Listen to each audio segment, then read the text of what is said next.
listening to Superpower Creatives on the Superpower Up podcast. The show that sparks the superpowers of musicians and artists to ignite change. All the little men, will they get the chance to come back? Hello, this is David Delmar, your host of Superpower Creatives, and you're listening to our episode, Relationship Help Using Creativity. I believe everyone is a creator, and it's this inherent birthright that's the source of our superpowers.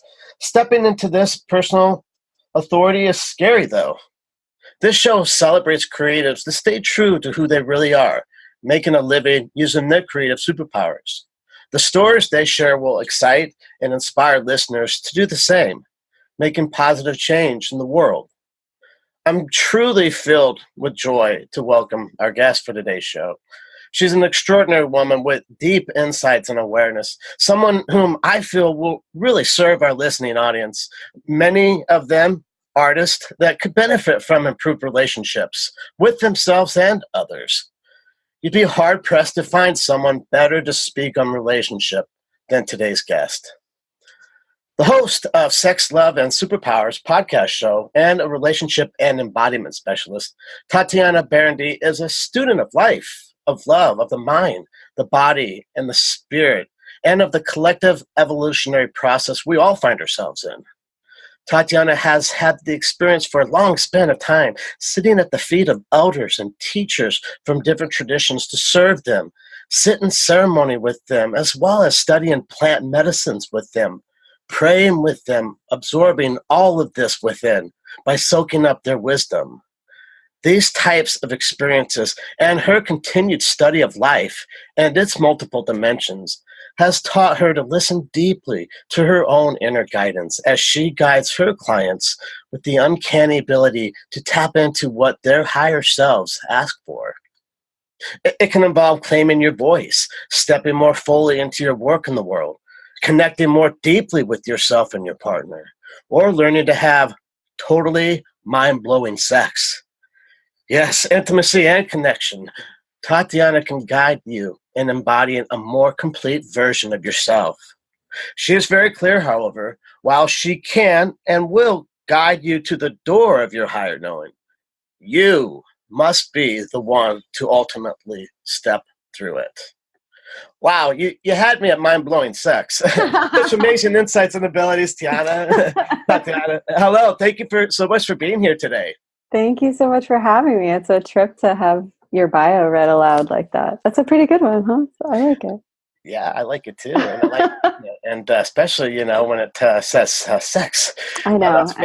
You grab people with that one. You do. Oh, it's such a trigger word, but it's kind of like, it's just a powerful word all around. So, well, I want to also thank you for your powerful presence that you bring to serve others, holding sacred space for them to safely go with them and to make new discoveries and breakthroughs, ultimately helping and saving lives. And as someone who speaks about creativity, I cherish how you bring the creative self into your work.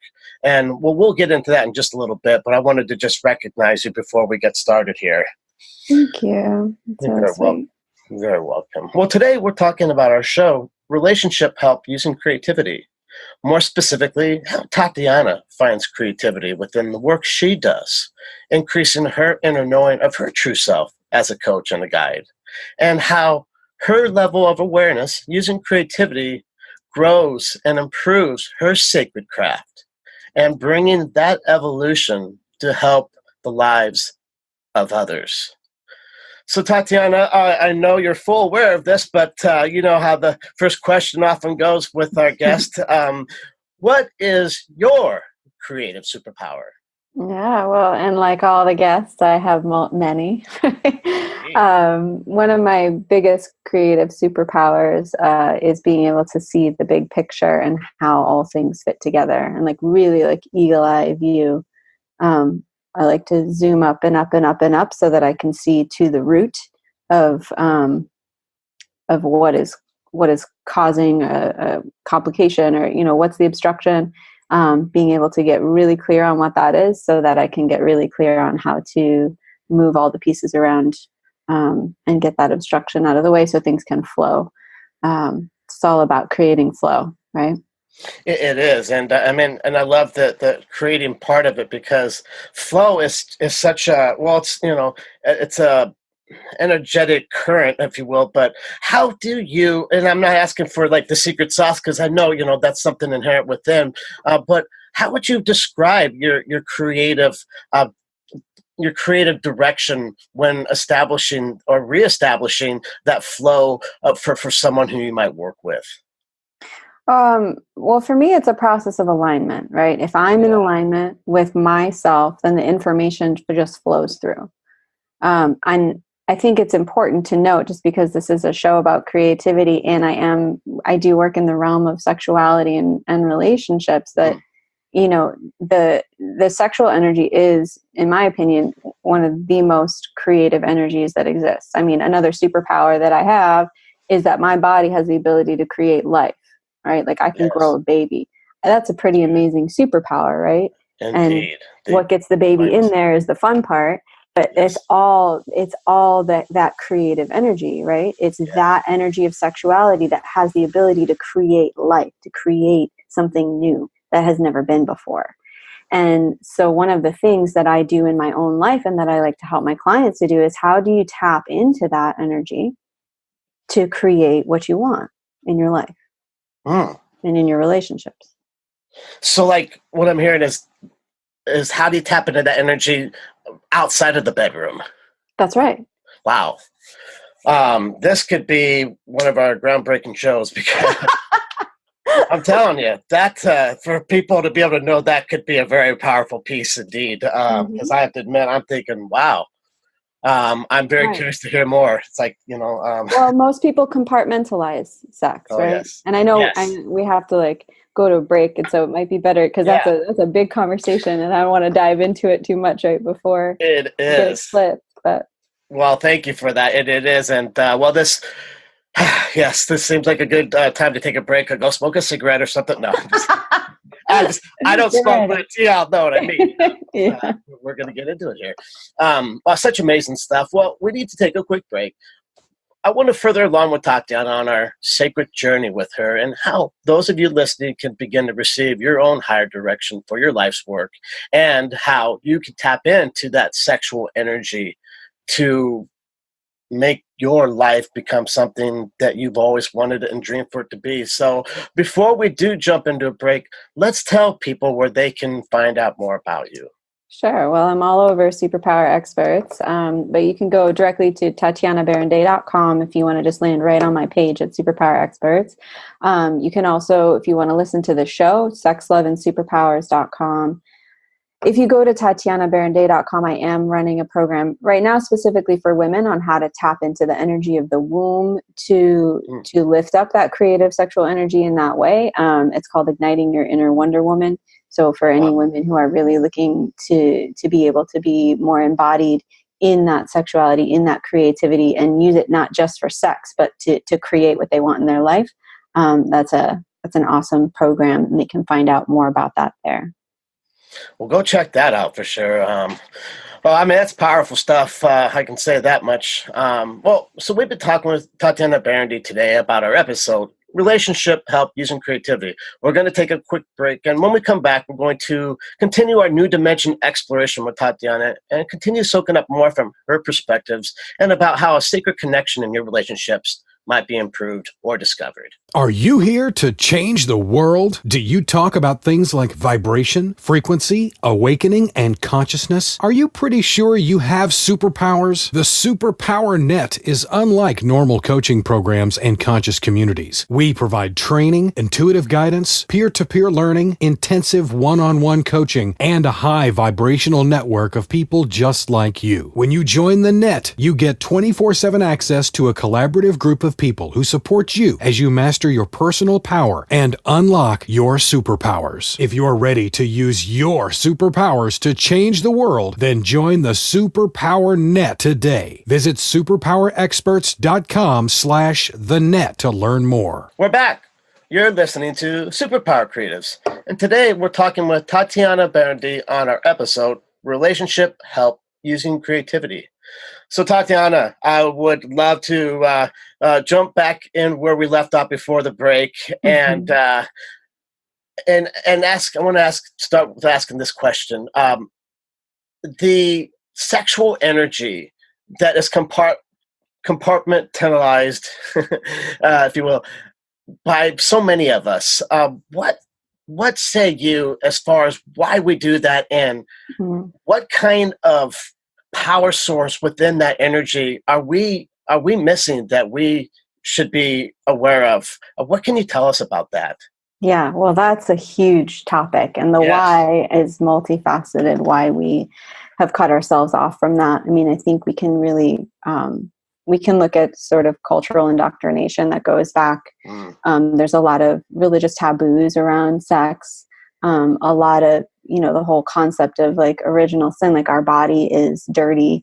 That this primal urge is to be sort of pushed aside, right? Which has created a huge shadow backlash in terms of, I mean, obviously we're seeing that all over the place now. What happens when either we're supposed to, we're fed so many mixed messages around sex, right? It's like, so there's this undercurrent, whether we were raised in religious doctrine and dogma or not, there is still this cultural infusion of this story, especially in the West, of this story that sex is somehow dirty, right? Yeah. Couple that with the images that we are bombarded with on a daily basis, which are sexual in nature. Yes. Right. So right there we have a huge contradiction that we're being fed. Yeah. Right. And this push-pull inside of us. And we are seeing the cultural result of that, right? With the Me Too movement, everything that has happened around that, the ways that the shadow side of simultaneously suppressing sex and being fed it on multiple times a day, what that has created for us culturally, right? Absolutely, yeah. I mean, it's amazing the dichotomy of it. That the powers that be, if you will, be doing these kind of things intentionally, are very aware of what it is that they do, and knowing that sex is the primary instinct that we have as a human being, to get into messing with that, to messing with the mind by messing with that. Is calculated and kind of cold. It seems kind of cold to me. Well, it's all about people. There's a desired outcome, and they know how to achieve it. Right? And so, cold or not, it's effective. It is very effective. However, if you become a master of your own sexual energy, it ceases to be effective. Actually. Well, tell us more about that, because I think I speak for everybody. I'm wondering how to do that. How do we do that? Sure. I mean, first you have to want to, right? Sure. First step to anything is knowing that it's possible and wanting to make that possible. It's a long journey. That's not something that's just like, oh, you wake up one day and you're like, I want to master my sexual energy, and then tomorrow it's done. You have to start first off by acknowledging all of the places that you have that, push-pull within you, that you have that sort of internal strife and war going on inside of you around sex is bad, and yet I'm being sold it everywhere I go. What would you say is the contradiction about that? What part of that do you think is most prevalent in the minds of people that they maybe are or are most likely aren't aware of? Well, I think it really depends on the person, and it depends on their upbringing. It depends on how they've internalized it. We've all internalized these messages differently, and it's like, were your parents ashamed when they were changing your diaper when you were a kid or not? Because that can have an impact on your own relationship with your genitals and with your sexuality. Sure. What was your cultural upbringing around your body? Was there shame around nakedness or not? Because all of that has an impact, right? And sure does. And what I really want to impress upon the listeners with this is that it doesn't just have an impact on your sexuality, because your sexuality is the foundation of your creative seat, if you will, right? It's like, that is your creative life force spring, in Taoism, if you look at like Qigong, and like the seat of the Qi is in the base of the pelvic bowl. Yeah. That's like the home of your life force energy. Right? Yes. So this is not just about sex. And I really think it's very important for people to hear that, and to start to understand the relationship. Like, our relationship with our sexuality impacts everything else in our life. Yes. Everything else in our life. And I cannot emphasize that enough. And that's why I ended up working in this arena, because I was, I started out as a doula. And then I was studying midwifery, and then I was, doing that work in the birth world, and then realizing that there was like all this other stuff that was impacting birth outcomes that had nothing to do with, yes, of course, we can talk about, the hospitals and all of that, but there was all these beliefs about bodies and about what they can and can't do, and about our creative life force energy and our relationship, or our lack of relationship to that. And anyway, it led me on this whole study, and that's how I ended up where I am now, doing the work that I'm doing today. But it's a huge conversation, and I don't think it's one that we can,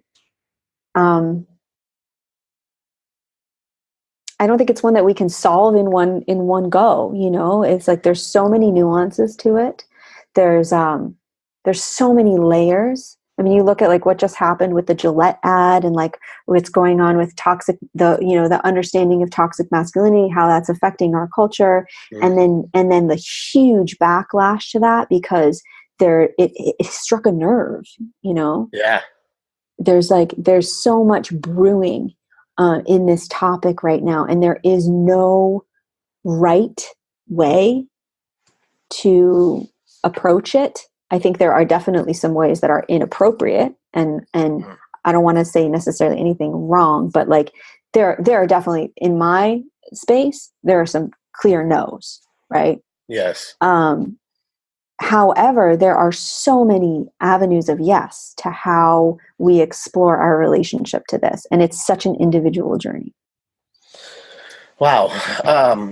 It is an individual journey, and yet it's a collective experience that we're all having. And it's like that topic that, it has like a few different sentences or phrases that we're, quote, unquote, allowed to reference or speak about without getting into the uncomfortable or the social taboo, and, or otherwise shaming ourselves even more, or thinking that someone else is going to be shaming us. And it makes sense that this is coming to a boiling point, because if you just look like you just shared what's happening in our culture and around this topic, it's probably literally the fuel under the fire. And where do you see, if you could share what you think it's going, where you would like it to go, where you feel like your place is in helping the narrative of this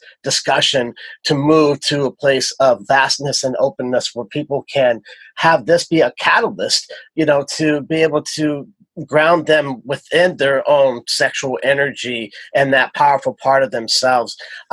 What would you like to ultimately see? If it were like the best case scenario, what would it look like for you as a practitioner and someone who's leading this movement, who's leading this direction? I love that question. And I want to actually answer it by first acknowledging that I'm not, and I'm not saying this in like any kind of pessimistic way, but more just like, I'm not convinced that the solution, and that what I want to see, and that I will share with you, and that I'm happy to vision on all day long. Yeah. I don't necessarily think that I'm going to see that in my lifetime. Okay. Yeah. But that doesn't stop me from doing the work. And that it feels like really important to say, right? Because I think we can get caught in this like instant gratification. Like, if I'm not seeing results now, it means it's not happening. Change takes time. Yeah. I mean, it takes sometimes hundreds of years. Yes. Thousands. I mean, you look at like the evolution of species, it takes time. And so I don't expect that a cultural narrative that has been being written over the last 2,000 years plus is going to change within my lifetime. I really don't. However, I'm going to commit myself to doing what I can to affect positive change within it. Because I have a daughter and she might someday have children. And if it changes for them, then I've done something good. Yeah, I can sure relate to that. Everything you just said there, I can certainly relate to. Because I know, I could rap all day on my vision of where I see the world, and like I may not see it, but I got kids too, and I know that vision I see is the thing that I wake up to and keeps me going, has powered me through a major adversity throughout life, and I know it's no different for you.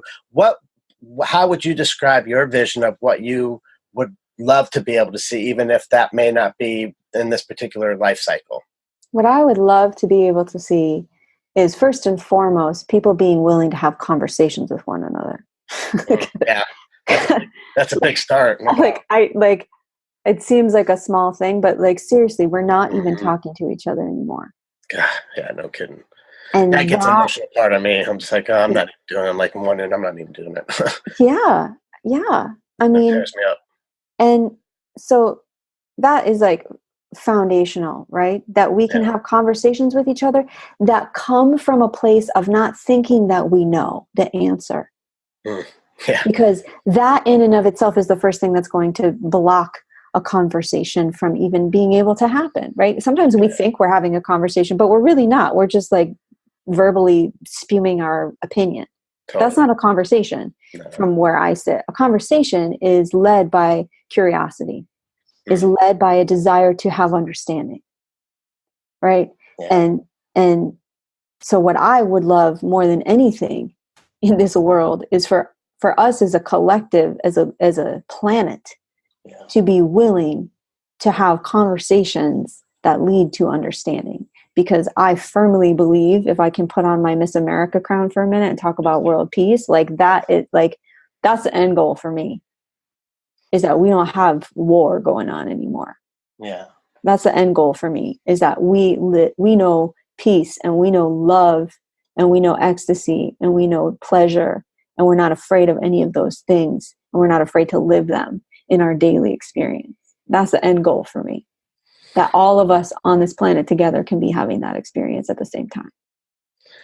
Yeah, I think you just said it great. I mean, the way you expressed and painted that picture is really the same that I have. And I mean, I have to feel like so many do. And it's just those that, are willing to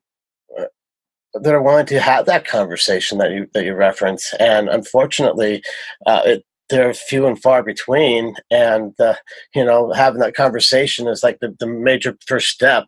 How is it that when you work with your clients and when you share what your work is, how is it that you bridge into that to that vast space for the people or the groups that you work with, to help them to become aware of what important thing that is and what it is that they're probably doing that they may not even be aware they're doing because we've been so conditioned? Well, it really starts with curiosity and with inquiry. I mean, you can't have a conversation from a place of curiosity with someone else if you have not first had that conversation with yourself. Right? Like what's going on? What's actually going on inside of me? If I'm not clear on that, good luck trying to figure out clarity with someone else. If I don't know what I'm feeling, if I have been living a life where I'm not even willing to like feel my feelings or name what's true for me, like that's step one. You have to have a relationship with yourself before you can have any kind of relationship with someone else. And I know that's so cliche, but it's like so true. Yeah. Well, so many of us, we have all this conditioning, conscious and many of it subconscious. I mean, you mentioned with the changing of our diapers and whatnot, like that's subconscious conditioning we're not even aware of. It's like how deep does that how thick is that onion go? It goes deep. It goes deep. And for some of that depth, I don't think we can do it alone. I really don't. Those depths can be really scary, especially if they're depths that we have never touched. And that's why I do the work that I do, because sometimes we just need someone's hand holding ours as we walk through those depths, right? Yeah. So that we can really discover the truth. Darkness is scary and like the most beautiful. It's necessary, right? I always look at like one of the things that studying with Indigenous elders has taught me is like how to read the maps that are laid out for us in nature. Wow. There is day and there is night. And if darkness was not necessary, that would not be. Right? Absolutely. I mean, it makes me think about how many different points on the map are laid out before each day for all of us to see or to not see. But it sounds like a fun journey to be able to travel through and travel forward with, when you can have that curiosity created from everyday life, as opposed to have it stifled and literally just depleted from you because of continuing to repeat old patterns. It sure feels like a lighter way to go. Yeah. And it's curiosity is like the number one killer of fear, right? And fear is the number one motivator that keeps us small and stuck. Yeah. Right? Fear is the driver that keeps us living the life that we don't want to have. And curiosity is the key to turning that around. And inquiry, like really getting curious. What is here? What is here that I'm so afraid of? When you mentioned the whole, like how your parents related to your genitals when they were changing your diaper as a baby, being able to impact your sexuality as an adult. And how do you even go about beginning to unravel if that's true for you? Well, do you have, like, do you have a relationship with your own genitals? Mm-hmm. What is that relationship? Is there shame there? And why? Right? I mean, little kids are really great at that, right? Why is like their question for everything. Why? And it's so annoying. Oh, yeah. And yet it is. My son, he laid it on me this morning. I'm like, okay, we got it. It was like 15 minutes before his class started. I'm like, son, we got to go. We're in the park waiting. I was like, wait. And yet it's how you learn, right? Yes. And so if you can come from the foundation of acknowledging that you don't know everything, that you have something to learn, why becomes a really valuable question. Yeah, it becomes it becomes the question. and also like what is here is another question that I find is really valuable. What is in the way is another one that I use a lot. Right? Like these are all, like, start asking yourself questions and really giving yourself space to allow the answer to come, right? Because if we go into the question thinking we know the answer, well, that's not really a question, is it? No, it's dogma. Right. and it's we could be a way of finding its path into the path. Yeah. And so if you can do that with yourself, then you can do it with a partner. But you have to be willing to do it with yourself first. Yeah. Yeah. Wow. There's so much more I want to ask. I'm like thinking of the next question. This should be like a 3-series interview. Well, it's like next time. Come back. Yeah. Well, we'll have to, because this is just too important, too interesting, and I'm just so curious to hear more. But this has just been mesmerizing. I'll just say that much. And I knew it would be. So just a wonderful time to share with you today. And before we close out the show, let's remind listeners where they can go to find out more about you. Absolutely. I mean, if they want more of this material, I would direct them to the podcast, so sexloveandsuperpowers.com.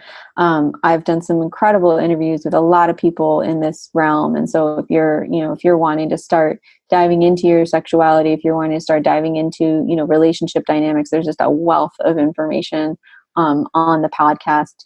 You get, and it's, I mean, yes, I'm interviewing other people, and I also interject my own understanding of things along the trail there. I love that show. I love doing it. I've learned a lot, and I've had some great guests on the show. And then if people are interested in knowing more about my work, they can go to TatianaBerindei.com, and it'll take them straight to the Superpower Experts site and everything about me on that site.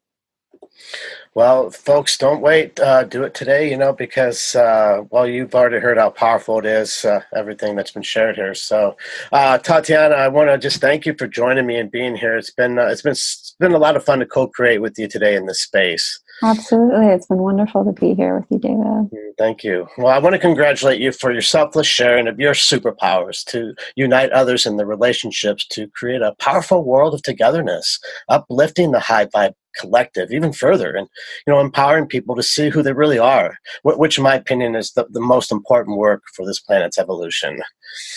Mm-hmm. I want to, of course, thank the listeners as well. Until next time, be bold, stay true, and unveil your creative superpowers. Are you ready to discover your superpowers? Go now to superpowerexperts.com and take the Superpower Quiz today. I get up and I show